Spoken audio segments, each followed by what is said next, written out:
السلام عليكم.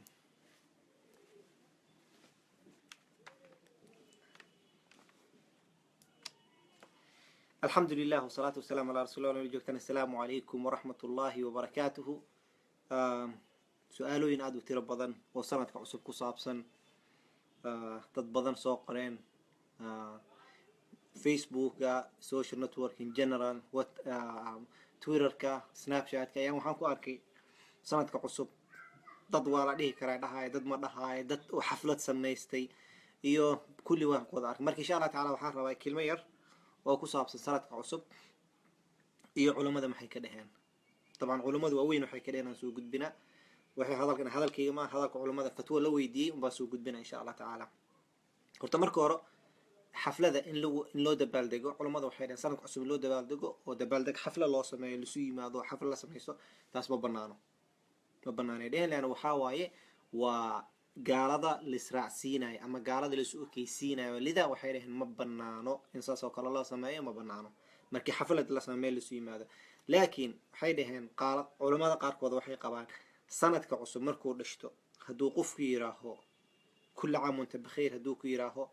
ama ku yiraaho waxay dhaheen la ba's ina u jawaabto adiga ha ku bilaabin laakiin la ba's ina u jawaabtid. culimada tiri ayaa marka sheegayna insha Allah taala ay fatwooyinkooda ayaan sheegayna insha Allah taala. waxaan ku bilaabaynaa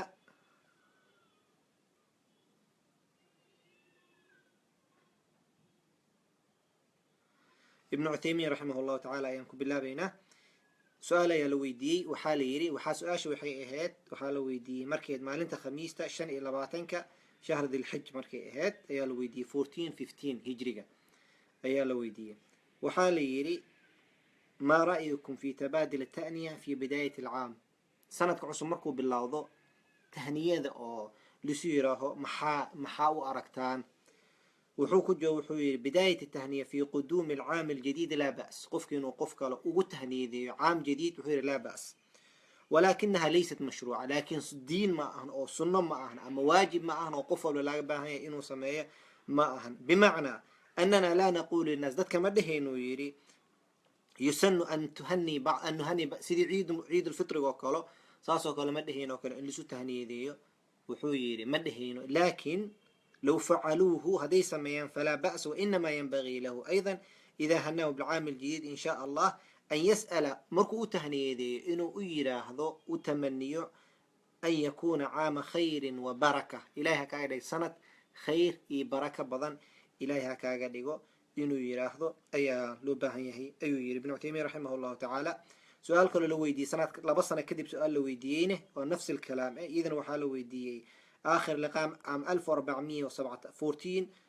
مركي هذا لو ويدي سؤال نفتر كذا لو ويدي يمحل وجب وحوير هدو قف كله فرد عليه هدو قف كيراه الجواب كل عام وانت بخير دو كيراه كل عام وانت بخير لأن سلام وكلواير إمام أحمد على جوري هدو قف يده أو الجوابه هو لأن سلام وكلواير وإذا إليه محور وإذا حييتم بتحية فحيوا بأحسن منها أو ردوها. في هذه المسألة مثلا هدو قف كيراه نهنيك بالعام الجديد قال وحلاذا هنأك بخير ويجعل عام خير وبركة. هدو قف يرى عام كل عام وانت بخير أما هبنير وكيرا كله سيم واديه كرتا أدنى سيدا كله سيم أما هبنير واديه كرتا أيو يري رحمه الله تعالى. إذن وحكو باللابن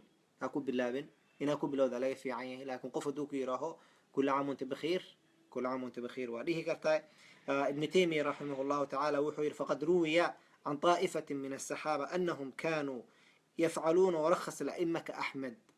إمام ابن تيمية رحمه الله تعالى وحير وحالة وري بعض الصحابة إن يسمين جرين أحمد بن حنبل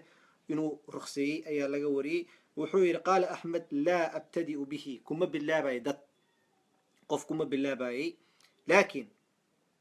فإذا ابتدأني هدو أجيب بالله أحد أجبته هدو قف يقول بالله وجوابه يري وذلك لأن الجواب التحية واجب واي لقوله تعالى وإذا حييتم بتحية فحيوا بأحسن منها أو ردوها ولم يرد ذلك نهي نهي كسو أرورين مجرته أيو يري رحمه الله تعالى. إذن وحنا تتكأ oo xaflad in lagu sameeyo labada gees in la kala istaago looma baahna qaarna geeska in istaaga xaflad u sameeyo celebration loo sameeyo ma ahan qaarna geeska in istaaga qofkii yiraaha waa mubtadic inay dhahaanba labadaba qalad waaye haddii wax laysku khilaafo waxaa u noqonaynaa kitaabka ilaahay iyo sunnada nebi maxamed sal alay wasalam annaga culamo ma nihi idan waxaa uu noqonaynaa fahm culamadeena waaweynka ayaa u noqonaynaa culamadeena waaweynka oo musallamka ah ka ibn cuthaymiin iyo ibn baaz ayaa u noqonaynaa raximahum allahu tacaala ayagana waxaa ka sugnaatay inay dhahayaan waa banaan tahay oo laa ba's inuu qofka hadduu bidaat hadduu kugu bilaabo taas horta laiskumaba haystaba hadduu qof kugu bilaabo asiga laiskuma haysta laakiin adi ma ku bilaabi kartaa mise kuma bilaabi kartid tan waa tan meesha iskaalka taagan yahay hadduu qof kugu bilaabo laakiin definitely waa dhihi kartaa habniyar waa dhihi kartaa insha allah tacaala waxaan bilaabaynaa hadda hadduu ilaah yiraahdo maxaa la dhahaa calaamati saacad ayaan bilaabaynaa